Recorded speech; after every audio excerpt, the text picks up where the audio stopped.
7 people who survived nightmare situations. Aron Ralston.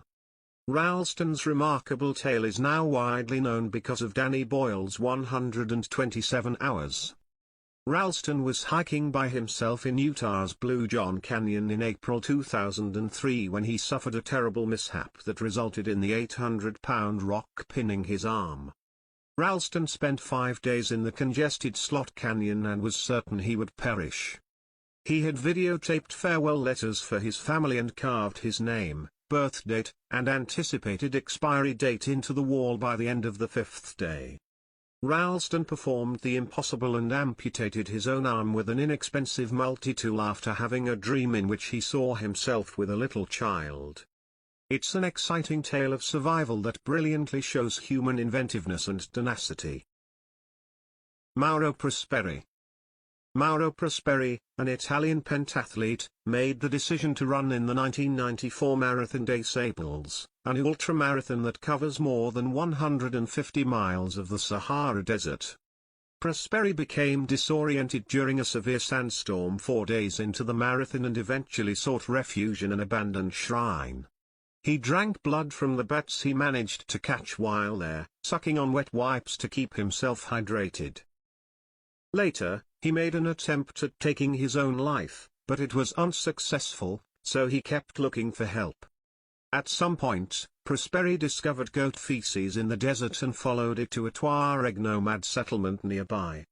After making it through a week and a half alone in the desolate desert, he was eventually transported to the hospital. Ludger Silbaris. Saint-Pierre, Martinique, also known as the Paris of the Caribbean, was destroyed by Mount Pelée eruption in 1902. On May 8, at 8:02 a.m., a pyroclastic flow struck, completely obliterating the city and leaving very few survivors. One of them was Ludger Silbaris.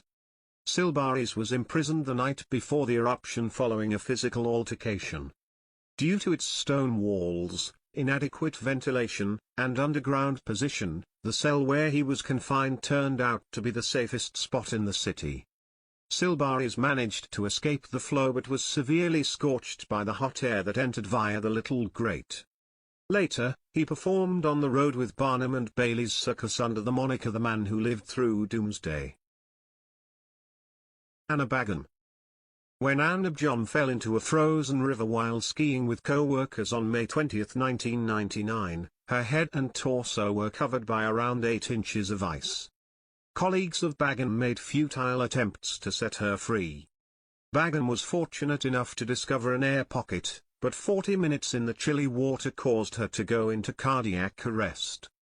She was ultimately released by a rescue crew, and she was then sent to the hospital with the lowest ever documented accidental hypothermia body temperature of 56.7 degrees Fahrenheit. After undergoing significant surgery, Baghan started to show signs of life.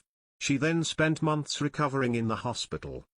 With the exception of some nerve damage in her hands and feet, she has subsequently fully recovered. Chris Gursky. If there is one thing to remember from this story, it's to do your pull-ups. Chris Gursky wanted to go hang gliding while on vacation in Switzerland. Unfortunately, the pilot failed to secure a safety belt, forcing Gursky to hold on for dear life. Gursky was left dangling from the hang glider hundreds of feet above the ground for more than 2 minutes, his grasp strength the only thing keeping him safe from the trees below. Fortunately, Gursky survived the crash, albeit he did break his wrist in the landing. The terrible event did not deter Gursky from continuing to hang glide, and he never sought legal action against the corporation. Vesna Vulovic. It's common for individuals to be terrified of heights, but this is a whole other level. When Jot Flight 367 was destroyed over Germany in 1972, Vesna Vulovic was serving as a flight attendant. Vulovic was extremely fortunate to be wedged in the fuselage by a food cart because everyone else on board was blown out of the aeroplane by depressurization. She then descended 33,000 feet on the fuselage, where the impact was softened by high trees and plenty of snow. Despite having severe wounds, Volovic managed to live after being discovered by a peasant. Volovic eventually recovered, albeit only with a twisted spine and a limp. She also experienced amnesia and was briefly paralyzed from the waist down. Louise Amperini and Russell Phillips. Everyone experiences hell in battle, but these individuals went through a specific kind of hell. Their B-24 suffered a mechanical breakdown while on a rescue mission south of Oahu, and it fell into the water. Only 3 of the 11 passengers on board made it to shore. The guys had to deal with shark attacks, thirst, hunger, hazardous storms, and even Japanese destroyers trying to shoot them while they were in the life raft. They lived off on fish and rainfall. Francis McNamara, the third guy, eventually passed away, but Zamperini and Phillips arrived in the Marshall Islands after 47 days at sea. However, they were apprehended by the Japanese and imprisoned as prisoners of battle, where they were regularly mistreated. They managed to live despite all difficulties, and after the battle concluded,